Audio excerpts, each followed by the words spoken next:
Hi, I'm Alex Stutchbury and welcome to ARTClass, a series of videos teaching you the key skills needed to create great art. Today I'm going to teach you how to create a really interesting digital composition on the computer.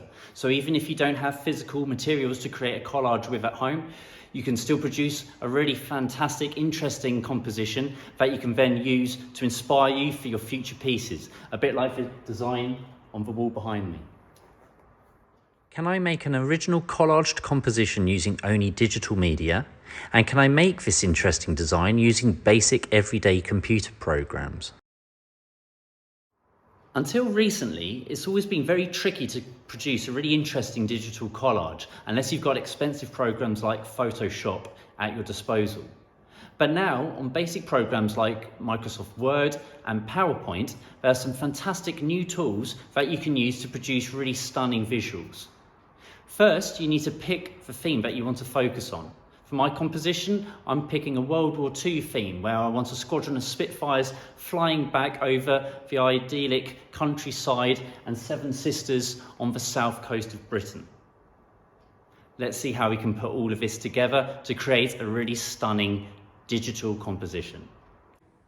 Let's get started. If I was going to construct an interesting composition of a World War II scene, my starting point, I might have already researched something and I thought, okay, what about planes swooping back across the channel, going past this very iconic Seven Sisters scene, a location close to where I used to live.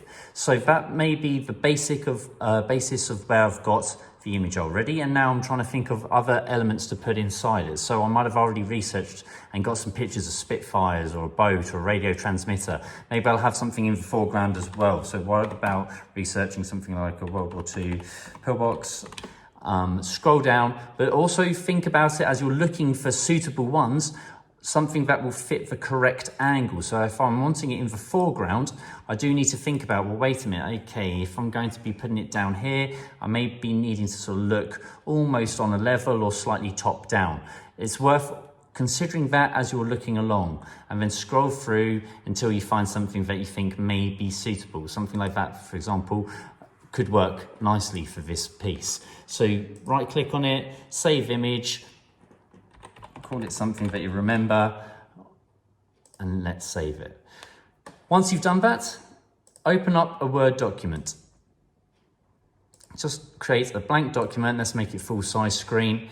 And then first thing I would do is layout. Let's change the orientation so it's landscape, and also the margins, turn them to narrow so the snap edges go further to a corner. That would be more helpful and important in a moment. What I'd also do quickly is just insert an extra page for now where we can drop our initial photos and then make the collage to the separate side of it. So what you should then go to is insert on the customize ribbon part at the top of Word.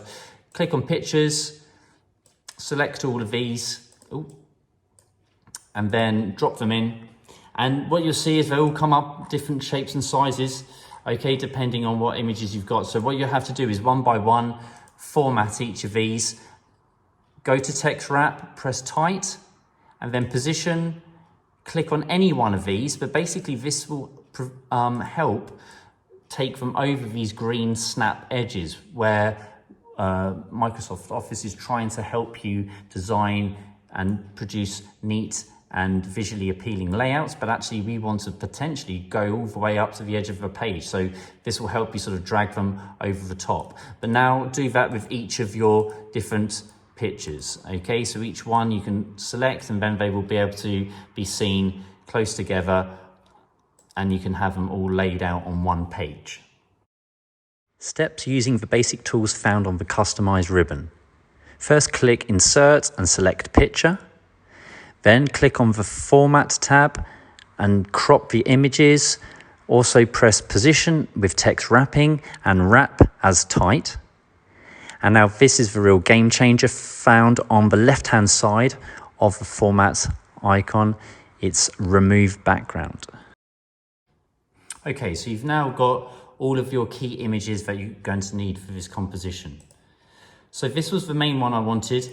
and I was wanting it to be the main sort of central piece in the background. So what you may need to do is kind of pull it close to the edges. Always leave a little bit of a border, you can do, because ultimately it's going to be printing out, or if you do print it out later, the edges won't print right to the end. So don't worry about that too much. Then you want to think about the other elements that you want to put in there. So maybe we'll just bring these up. If you select them all, we can drag them back so we can get a bit closer to the picture itself, and then we can get rid of that other page.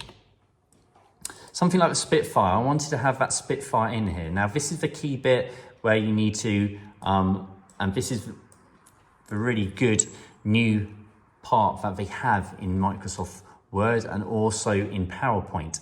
If you click on Format and then you go to Remove Background, this will give you a lot of options. And so what we'll do is we'll just zoom in a little bit closer so you can see it in more detail. So go to Format, Remove Background, and it immediately tries to cut out a lot of the background for you. It often will cut out some bits that you maybe want to keep, however. So you may have to select the mark areas to keep and select extra bits like the propeller, that back wing. Okay, in certain sections you will see you start popping up too much, so you can also mark areas that you want to actually put and remove. And it's a bit of sort of give and take. You have to sort of work your way through it a little bit until you've got it just how you're wanting it. Okay, and again, I want to sort of remove that little bit, maybe this tiny bit in here. I don't know if it will work or not.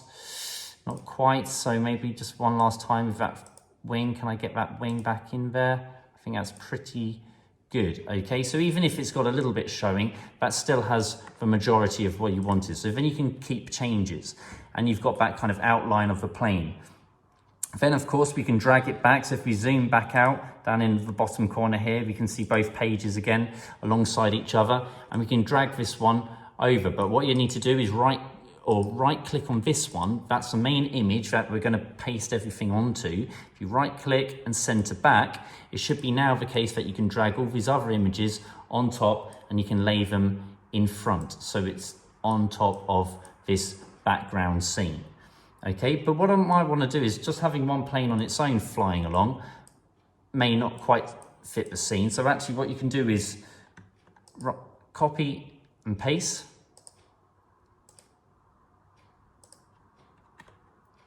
And I could actually make some more planes flying alongside, perhaps as if it was in a squadron coming back from fighting the enemy across the channel. So you could have maybe 2 or 3 extra planes put in there, perhaps, all just from that same single image. And it's going to be the case now with these other images as well. So it's going to be where you click on them, you remove the background, remove what's appropriate, keep areas that you want to keep on. Okay, that's looking pretty good. Oh, it's popping out a bit much, but that looks pretty good. And then you can put this kind of little bit right on the sort of top, as if the antennae just on the hill, checking for anyone sort of coming along. And the main one, though, I think that we need to look at is the pillbox, because I think that's going to be a key bit. We'll put the ship in the water in a moment, but this pillbox needs to be in the foreground. This is an observational area that people could look on or look out of and spot if people are flying over the channel in the war, or where even if we had an invasion, they could be a sort of area of protection that they could fire from. So I think this is going to be a key one that we need to get just right. So again, remove background. Actually, that's pretty good. We're quite lucky there. It's done quite a lot for us already. But I think still there's a few areas. I don't think we need all of these sort of bushes and trees around the edge. So maybe we could get rid of some of this excess shrubbery around the edge. And like I said, it takes a little bit of time, but I think that's pretty good for us. What you may also want to do is if you just then crop down even closer to the main bit, you can sort of move it a bit more. So let's zoom out again so we can see the whole composition. Let's have it so you can see the whole page all at once. And let's bring this in here. And of course, I don't want these people who are very much and very clearly modern day people dressed in modern clothing. That wouldn't be fitting with our war scene. So actually what you'd need to do is, let's maybe cover them up. Let's have this pillbox kind of half covered by this bush to the side, but I think that will create that sort of better scene, and it's overlooking the estuary in Sussex, where if there was an invasion to take place in World War II, it would have probably been around this coastline. Finally, again, with the boat, format, remove background, it's done most of it for us. Mark areas to keep. Let's just get the back of that boat back in. A few other little bits. Let's try and see if we can just get a little bit of that mountain side out in the background of this little bit of wave just here. Keep that, that's pretty good. And we can, again, sort of tuck the boat so we've got some sort of warship in the background. And you can still, even now, if you suddenly notice, oh, actually there's a little bit still I want to remove, you can still mark areas to sort of remove, like this sort of section just behind all of the guns. There you go, that's better. Okay, and then you could have that ship in the scene. So you've got this whole setup, this whole really interesting composition that you've digitally done, because you can't necessarily print everything out, and if you're not able to source the images physically, you could create something online. What you could also do, you could potentially put a grid on. So if you could create your own grid, and you can use measurement marks, which I've shown in other videos, if you just copied that grid onto this, and what we'll have to do is make sure it's in the foreground still, but it should be okay, it should be sitting in front of everything else. You can actually put these grid marks in, and that will help you then grid up your paper and use the box method that I've shown in other videos to scale up your piece. So there is a finished composition, World War II style Battle of Britain scene of Seven Sisters in Sussex. So there you go, a simple way to create really interesting digital compositions. Sure, it can be a little bit fiddly at times using some of those tools, but actually it doesn't take long to get used to, and then you can produce really interesting outcomes. And like I said, it's fantastic that you have all of these customization options on things like Word and PowerPoint, so you don't have to fork out hundreds of pounds for some of these more complicated and expensive creative suites. I've also put at the end of the video slides showing A4, A3 and A2 measurements, so have a look at those and pause them in case you want to scale up your small design from the screen onto large paper. I look forward to seeing how you get on. My name's Alex Stutchbury. Goodbye.